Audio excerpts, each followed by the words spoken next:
हाइड्रोजनाइड constitution कैसी होती है? अनलाइक द स्किन होती है विद वार्ड्स, लिम्फेटिक टेम्परामेंट होता है, स्टोमस सक्रोफ्लोरिया है, psychotic pain, lax muscle, light hair, dark complexion, black hair. ये कॉन्स्टिट्यूशन भी दे रहा है, ये कौन दे रहा है? ग्रेवर दे रहा है। लेकिन हम इसको और बेहतर समझेंगे आगे जाकर। Neisseria gonorrhoea also known as a gonococci, इसको गोनोकाई भी कहते हैं। प्लूरल और गोनोकोकस सिमिलर, ये गोनोकाई जो है वो प्लूरल है, गोनोकोकस इसका सिमिलर है।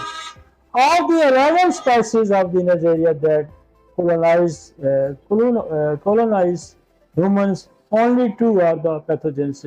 उसमें 2 हैं, जो एक है नाइजेरिया गोनोकाई और दूसरा है नाइजेरिया मेनिंजाइटिस है। लेकिन ये दूसरी स्पाइस कम मिलती है, मेन ज्यादा नाइजेरिया गोनोकाई मिलता है। चलें जी आगे।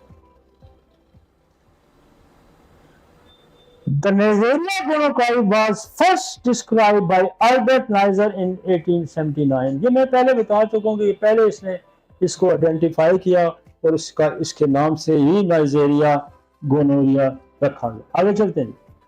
अच्छा, एक बात है कि homeopathy it has been termed as a virus, ये गलत है।